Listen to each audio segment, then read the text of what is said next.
안녕하세요. 저스티스입니다. 나폴레옹 전쟁은 프랑스 혁명이 발생한 10년 후인 1799년부터 1815년까지 약 16년 동안 나폴레옹의 프랑스군이 영국, 오스트리아, 러시아, 프로이센 등 유럽 열강들과 벌인 일련의 전쟁을 말합니다. 나폴레옹은 혁명의 한가운데에서 두각을 나타내며 정치적 실권을 장악하고 프랑스의 그랑드 아르메를 이끌고 유럽 대륙을 장악하였습니다. 그 중에서 나폴레옹의 천재적 군사 능력이 잘 드러났다고 평가되는 아우스터리츠 전투에 대해서 알아보도록 하겠습니다.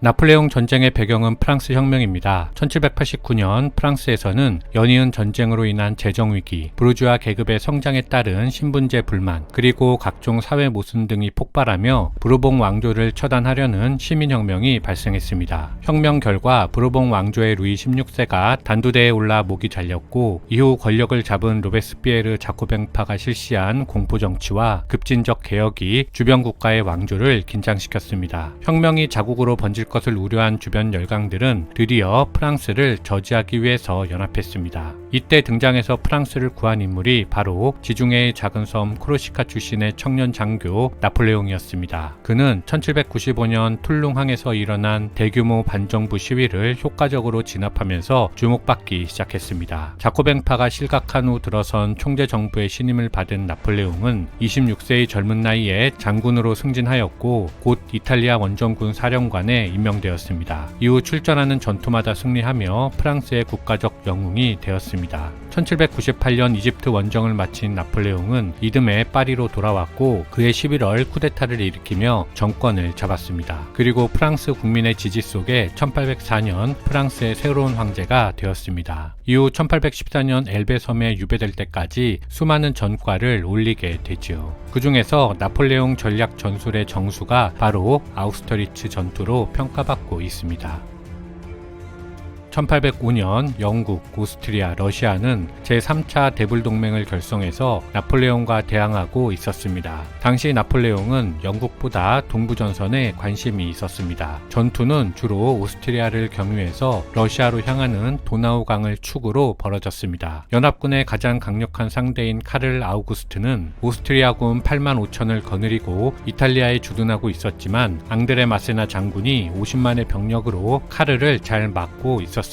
그 사이에 나폴레옹은 마크 장군의 오스트리아군과 쿠투조프 장군의 러시아군을 상대해야 했습니다. 나폴레옹은 본인이 먼저 공격하지 않으면 적들이 도나우강 상류 울름에 집결하여 프랑스를 공격할 것으로 예상했습니다. 따라서 자신이 먼저 울름에 도착해 오스트리아군을 격파하고 도나우강을 따라 진격하며 러시아를 섬멸하기로 결정했습니다. 울름으로 향하는 가장 빠른 길은 슈바르츠발트 산맥을 타고 가는 길이었지만 적에게 노출되지 않기 위해서 마나임과 비르텐베르크를 통과하여 울름의 배후를 치기로 하였습니다. 나폴레옹의 그란드 아르메는 정확하게 행군했습니다. 새벽에 출발하여 하루 13에서 23km 정도를 이동했고 미리 마련된 진지에서 휴식을 취했습니다. 10월 7일 최초로 4개 군단이 도나우강을 건넜고 9일에는 울름이 포위되었습니다. 오스트리아군 18,000명은 급히 탈출을 시도했지만 프랑스 기병에게 추격당했고 10일 후에 마크 장군은 울름에 남은 3만 명의 병사와 함께 항복하였습니다.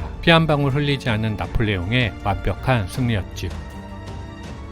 나폴레옹은 대담한 선제 공격이 최선의 방어책이라 생각하고 10월 26일 또다시 도나우강을 따라 빈으로 진군하였습니다. 11월 14일 빈을 접수하였지만 병사들은 계속된 행군으로 지쳐 있었고 날씨도 추웠을 뿐만 아니라 쿠투조프의 러시아군 6만 5천 명이 기다리고 있는 상황이었습니다. 따라서 나폴레옹은 진군을 멈추고 최선의 방어가 가능한 모라비아 지역에서 함정을 놓기로 결정했습니다. 그리고 병사들에게 휴식을 주는 사이에 적들에게 일부러 약점을 노출시켜 공격을 유도하는 작전을 계획하였습니다. 그림을 보시면 먼저 아우스터리츠 일대 이렇게 표시가 되어 있고요. 배틀 오브 아우스터리츠 1805년 12월 1일 오후 6시의 상황입니다. 배치 상황인데 이제 북쪽에 보면 여기가 모라비아 산맥입니다. 이 모라비아 산맥 남쪽에는 이 북쪽의 모라비아 산맥과 평행하게 이어지는 대로 큰 길이 있습니다. 이 길이 따라서 가다가 이 남동 쪽으로 갈림길이 있는데 이 갈림길을 따라서 쭉 내려오면 약 5km 정도 내려오면 그 밑에 바로 아우스터리츠가 있습니다. 그리고 모라비아 산맥에서 흘러나온 이 두 개의 물줄기가 하나로 모여서 쭉 밑으로 흘러내려온 색강이 하나 있습니다. 이게 바로 골드바흐 강입니다. 여기 밑에 보시면 골드바흐라고 써 있습니다. 이 골드바흐 색강은 큰 장애물까지는 아니었지만 어쨌든 이 불운에서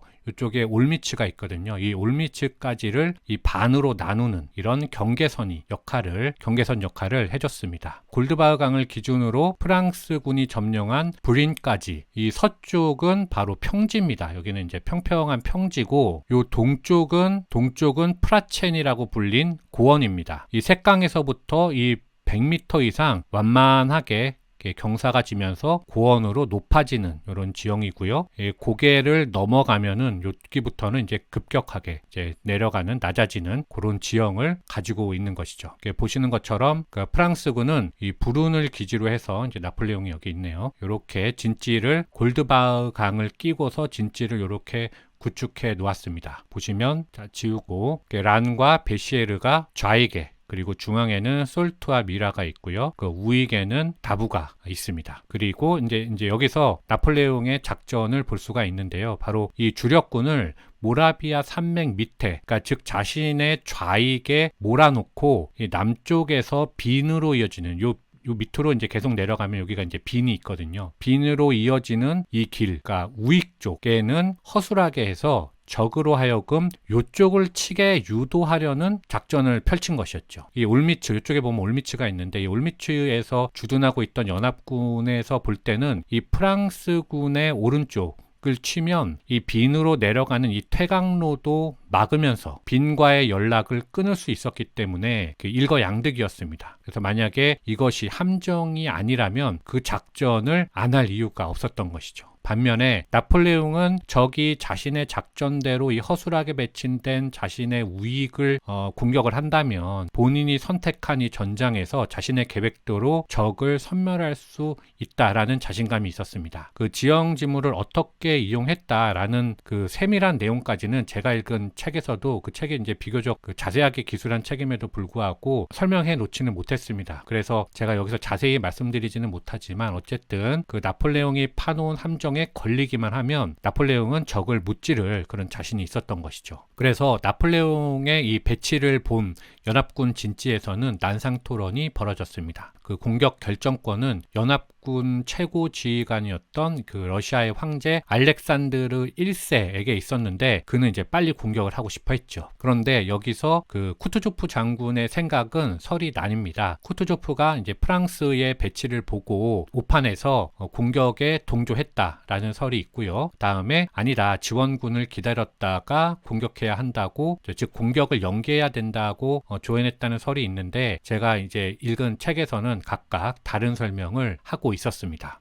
참고로 위키백과는 어떻게 설명하냐, 이제 쿠투조프가 공격을 연기하려 했다라는 뉘앙스로 설명을 하고 있습니다. 그 결정권이 있었던 알렉산드르 1세는 28살의 혈기왕성한 젊은 황제였기 때문에 이제 그 신하 장군들의 부추김 속에 자신이 이 나폴레옹을 함정에 빠뜨릴 수 있다고 확신하고 공격하기로 결정했습니다. 영어 위키를 기준으로 말씀을 드려보면 여기서 공격 연기를 주장했던 쿠투조프는 총사령관 지위를 박탈당했고 사령관 지위가 오스트리아군의 수석 참모인 바이로더에게 이때 넘어가게 된다고 영어 위키는 그렇게 설명하고 있습니다. 12월 1일에 드디어 연합군의 이 진격이 시작이 되었고요. 연합군의 계획은 먼저 선봉부대가 북동쪽에서 이렇게 프랑스군의 우익으로 진군을 해서 여기 보시면은 텔리치라는 곳과 소콜리치라는 곳이 있습니다. 요 사이에서 이 골드바흐 강을 건너서 프랑스군 우익으로 해서 이 뒤통수를